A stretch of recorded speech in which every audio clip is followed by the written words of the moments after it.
നിയമസഭയിൽ ബജറ്റ് കഴിഞ്ഞു. അതിൻ്റെ ചർച്ചകൾ നടന്നുകൊണ്ടിരിക്കുന്നു. ഒട്ടേറെ MLA-മാർക്ക് കന്നിപ്രസംഗമാണ് ഇത്തവണത്തേത്.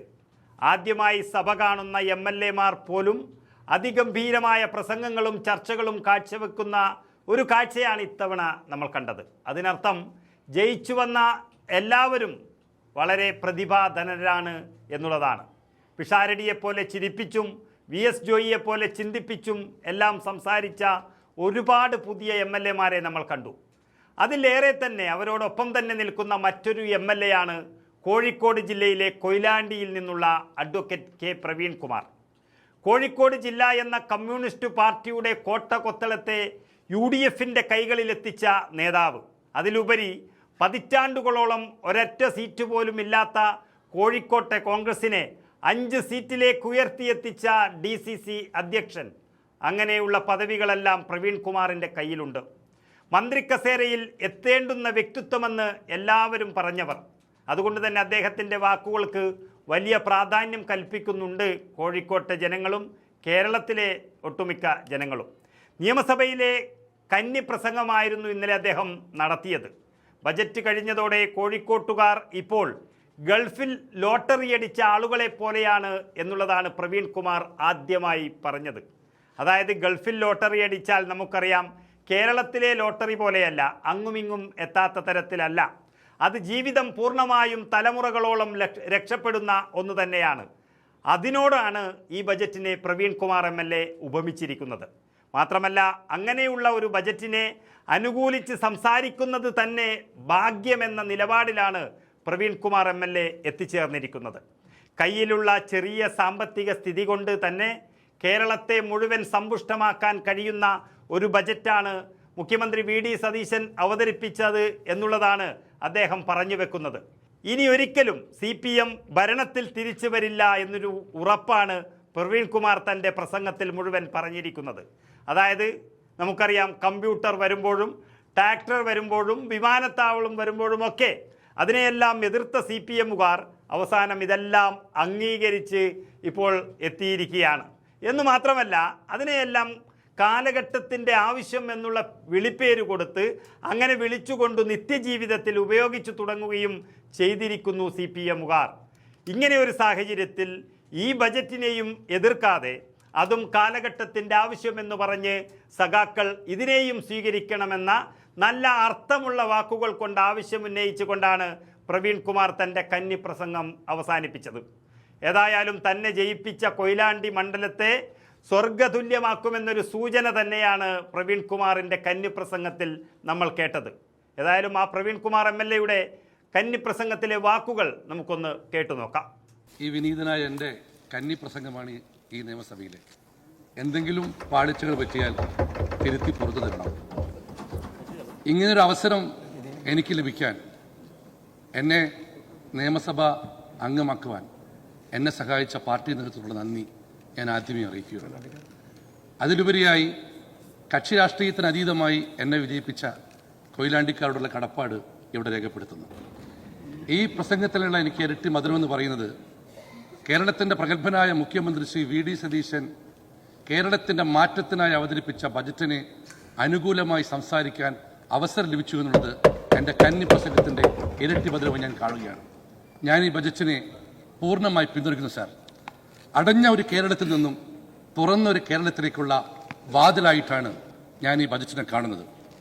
സർ, ഒരു മാറ്റത്തിനായിട്ടാണ് ഇത്തവണ കേരളം വോട്ട് ചെയ്തത്. ആ മാറ്റത്തിനിതാ ഭാവനാസമ്പൂർണമായ ഒരു സാമ്പത്തിക അടിത്തറ. കുമാരനാശാൻ്റെ ഒരു പ്രസിദ്ധമായ വരികളുണ്ട് സാർ. കാറ്റിരുമ്പുന്നുണ്ട് കേരളത്തിൽ. അതെ സാർ, കാറ്റിരുമ്പുകയാണ്. അത് വികസനത്തിൻ്റെ, പ്രതീക്ഷയുടെ, സ്വപ്ന സാക്ഷാത്കാരത്തിൻ്റെ, ജനാധിപത്യത്തിൻ്റെ എല്ലാം കാറ്റാണ്.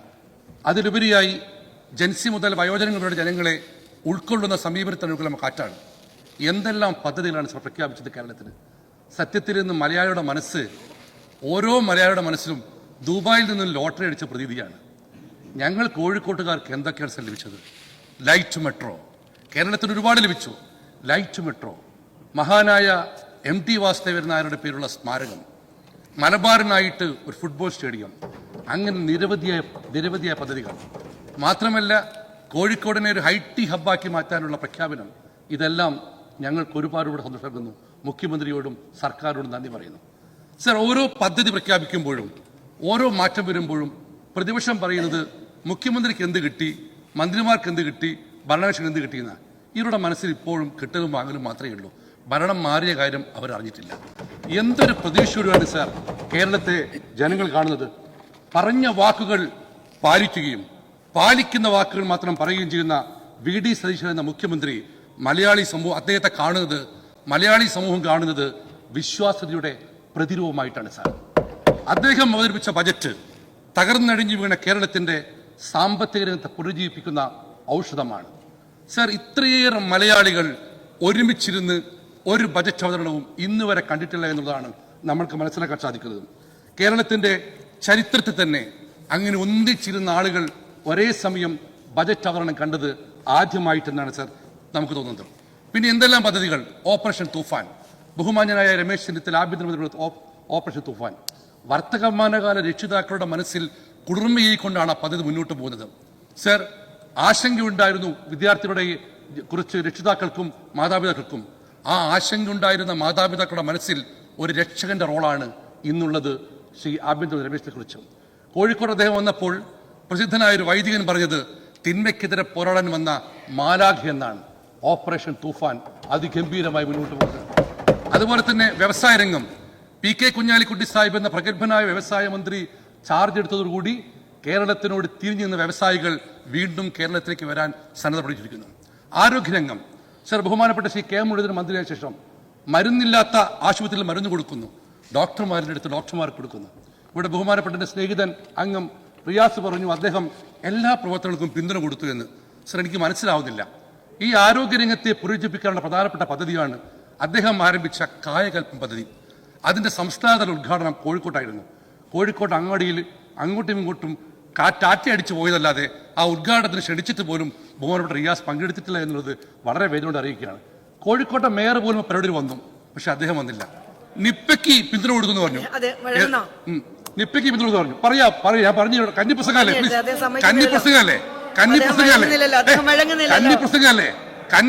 അവസരം തരൂ, പറഞ്ഞോളൂ. അദ്ദേഹം പങ്കെടുത്തിട്ടില്ല. രണ്ടാമത് നിപ്പയ്ക്ക് പിന്തുണ കൊടുത്തു പറഞ്ഞു. എന്ത് പിന്തുണയാണ്? അദ്ദേഹം ഒരു ആശുപത്രിയുടെ മുന്നിൽ പോയി സമരം നടത്തി, ദൃശ്യമാധ്യമങ്ങൾ ദൃശ്യം എടുത്തു, അദ്ദേഹം തിരിച്ചുപോയി. അത് കഴിഞ്ഞ് വൈകുന്നേരം വന്ന് മധുരക്കാട് പിന്തുണയും കൊടുത്തു. പിന്നെ കൊയ്ത്തുകാലം എന്ന് പറഞ്ഞു. ഒരു കാര്യം പറ സാർ, കൊയ്ത്തുകാലം എന്ന് അദ്ദേഹം പറഞ്ഞത് കഴിഞ്ഞ 5 വർഷക്കാലത്തെ ഓർമ്മയില്ലെന്നായിരിക്കും. അന്ന് ആ കാലം അവിടുത്തെ മന്ത്രിമാർക്കും പാർട്ടി നേതാക്കൾക്കും കൊയ്ത്തുകാലം. പക്ഷെ വി.ഡി. സതീശൻ മുഖ്യമന്ത്രിയായ കേരളത്തിൽ കൊയ്ത്തുകാലം സാധാരണ ജനങ്ങൾക്കാണ്, മന്ത്രിമാർക്ക് നേതാക്കൾക്ക്. പിന്നെ സർ, കേരളത്തിലെ മന്ത്രിമാർ സ്വന്തം വകുപ്പിനെ കർമ്മോത്സവമാക്കി മാറ്റുന്ന മന്ത്രിമാർ എല്ലാവരെയും വിസ്മയത്തോടു കൂടിയാണ് സാർ കേരള ജനത നോക്കി കാണുന്നത്. രാഷ്ട്രീയ വിരോധം വെച്ചല്ലാതെ ഒരാൾക്കും ഈ ബജറ്റിന് എതിർ സംസാരിക്കാൻ സാധിക്കില്ല. സർ, ബജറ്റ് പ്രഖ്യാപനത്തിന് മുമ്പ് തെരഞ്ഞെടുപ്പ് വാഗ്ദാനം പാലിച്ച സർക്കാർ പ്രിയദർശിനി സർവീസ് ആരംഭിച്ചു. അതിന്റെ കോഴിക്കോട്ടായിരുന്നു ഉദ്ഘാടനം. ഞാനും ഇതിൽ പങ്കെടുത്തിരുന്നു. അതിൽ ഇടതുപക്ഷം ബഹിഷ്കരിച്ച് വീട്ടിൽ പോയ ഇടതുപക്ഷ സുഹൃത്തുക്കളെ വീട്ടിൽ നിന്ന് സഹോദരന്മാർ വഴക്ക് പറഞ്ഞു എന്നാണ് കോഴിക്കോട്ടുകാർ പറയുന്നത്. സർ, മാത്രമല്ല മറ്റൊരാൾ BJP-ക്കാർ അവർ മാർച്ച് നടത്തി സൂപ്പർ ഫാസ്റ്റ് വേണമെന്ന് പറഞ്ഞു. ആ സൂപ്പർ ഫാസ്റ്റിലേക്കും ഫ്രീ സർവീസ് വേണമെന്ന് പറഞ്ഞുകൊണ്ട് മാർച്ച് നടത്തിയ BJP-ക്കാർ വീട്ടിലെത്തിയപ്പോൾ വീട്ടമ്മമാർ പറഞ്ഞത്രേ പാചകവാതക സിലിണ്ടറിന് 100 രൂപ കുറച്ചിട്ട് മതി ഞങ്ങൾക്ക് ഈ സൗദിയിലെ യാത്രയാണ്. അതുമാത്രമല്ല സർ, ഏത് കാര്യത്തെയും ആദ്യം എതിർക്കുകയാണ് ഇടതുപക്ഷ രീതി. ഏത് കാലവും സാറിയല്ലോ. നേരത്തെ ശ്രീ മഞ്ജുനങ്കൽ സാർ പറഞ്ഞു രാജീവ് ഗാന്ധി കമ്പ്യൂട്ടർ കൊണ്ടുവന്നു. ഇവർ വിളിച്ച മുദ്രാവാക്യം എന്താ? തൊഴിലെത്തിക്കൂ കൈകളിൽ ആദ്യം, എന്നിട്ടാവാം കമ്പ്യൂട്ടർ. ഇന്ന് കമ്പ്യൂട്ടർ ഇവരുടെ ഓഫീസിൽ മാത്രമല്ല പോക്കറ്റുണ്ട് കമ്പ്യൂട്ടർ. ട്രാക്ടറിന് എതിർത്തു. അനശ്വരനായ ലീഡർ നെടുമ്പാശ്ശേരി വാർത്ത കൊടുത്തപ്പോൾ അതിനെതിർത്തു. ഇതിന് ഭരണത്തിന് വരുമ്പം ഇവർ പറയും കാലഘട്ടത്തിന്റെ ആവശ്യമെന്ന്. ഇപ്പോൾ എനിക്ക് പറയാനുള്ളത് ഇനി ഒരിക്കൽ പോലും ഇവർ അധികാരത്തിൽ വരില്ല. അതുകൊണ്ട് ഈ ബജറ്റിനെ കാലഘട്ടത്തിന്റെ ആവശ്യമെന്ന് പറഞ്ഞ് പിന്തുണയ്ക്കാൻ ഇപ്പോഴെങ്കിലും തയ്യാറാവണമെന്നാണ് എനിക്ക് വിനിയോഗം പറയാനുള്ളത്. ബജറ്റിനെ എതിർത്തുകൊണ്ട് ബഹുമാനപ്പെട്ട രവീന്ദ്രൻ സാർ സംസാരിച്ചു. അദ്ദേഹവുമായി എനിക്ക് വ്യക്തിപരമായ പരിചയമില്ല, പക്ഷെ അദ്ദേഹത്തിന്റെ കഴിവിനോട് ഒരുപാട് ബഹുമാനവും ഇഷ്ടമുണ്ട്. സർ, ഞാനൊരിക്കൽ തൃശ്ശൂരിൽ യാത്ര ചെയ്യുമ്പോൾ അദ്ദേഹത്തിൻ്റെ പ്രസംഗം കേട്ടിരുന്നു.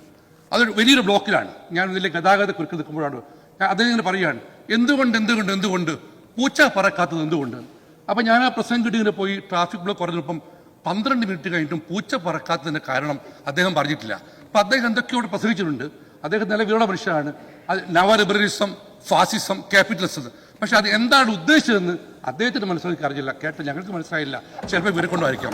അതുപോലെ സർ, ബഹുമാനപ്പെട്ട അനിൽ അദ്ദേഹം പറഞ്ഞു ഇവിടെ ഉദ്യോഗസ്ഥർക്കൊന്നും ചെയ്യില്ല, DA കുടിശ്ശിക കൊടുത്തില്ല. സർ, ആരാ DA കുടിശ്ശിക ഉണ്ടാക്കിയത്? കേരളത്തിന്റെ ചരിത്രത്തിലാദ്യമായി ശമ്പള കമ്മീഷന്, ശമ്പള പരിഷ്കരണത്തിന് കമ്മീഷനൊക്കെ സർക്കാർ അങ്ങനെ കുറ്റപ്പെടുത്തുന്നു. ഏതായാലും ഒരു കാര്യമേ പറയുന്നുള്ളൂ, കാലത്തിനനുസരിച്ച് മാറണമെങ്കിൽ ഇനിയെങ്കിലും ഇടതുപക്ഷം തയ്യാറാവണം. സർ, ഞാൻ വരുന്നത് കൊയിലാണ്ടിയിൽ നിന്നാണ്. സർ, കൊയിലാണ്ടി പടിഞ്ഞാറ് അറബിക്കടലും കിഴക്ക് അകലാപ്പുഴയും നടുക്ക് ചെയ്യുന്ന സ്ഥലമാണ് സാർ. അതിന് ഒരുപാട് ദേശീയ പാരമ്പര്യമുണ്ട് സാർ. അത് ഒരുപാട് ചരിത്ര പ്രാധാന്യമുണ്ട്. വാസ്കോഡ് ഗാമ വന്നിറങ്ങിയ കാപ്പാട് കൊയിലാണ്ടിയിലാണ് സാർ. അതുപോലെ തന്നെ വീരപുരുഷനായിരുന്ന കുഞ്ഞാലിമരക്കാരുടെ ജന്മസ്ഥലവും ആയ കോട്ടയ്ക്കലും കൊയിലാണ്ടിയിലാണ്. അവിടെയാണ് കേളപ്പജിയുടെയും ബാഫിക് തങ്ങളുടെയും ജന്മനാട്. CH മുഹമ്മദ് കോയും VR കൃഷ്ണയും വിദ്യാഭ്യസിച്ച മണ്ണും കൊയിലാണ്ടിയിലാണ്. ഒട്ടനവധി CK ഗോവിന്ദനെ പോലുള്ള മഹാരഥന്മാരുടെ കർമ്മഭൂമിയായിരുന്നു കൊയിലാണ്ടി. 32 കിലോമീറ്ററോളം തീരദേശമാണ് സാർ. ആ കൊയിലാണ്ടിക്ക് ഈ സാമ്പത്തിക പരിമിതിയിലും ഒരുപാട് പദ്ധതികൾ ബഹുമാനപ്പെട്ട മുഖ്യമന്ത്രി അനുവദിച്ചിട്ടുണ്ട്. അതിന് മുഖ്യമന്ത്രി ഒരുപാട് നന്ദി പറയുന്നു. പക്ഷേ 32 കിലോമീറ്ററുള്ള തീരദേശമുള്ള കൊയിലാണ്ടിയിൽ അവിടെ സർ ഏറ്റവും കൂടുതൽ മത്സ്യബന്ധന നൽകുന്ന സ്ഥലമാണ് തിക്കോടിയുടെയും മൂടാടി പഞ്ചായത്തിന്റെയും നടുക്ക് സ്ഥിതി ചെയ്യുന്ന കോടിക്കൽ എന്ന് പറയുന്ന തീരം.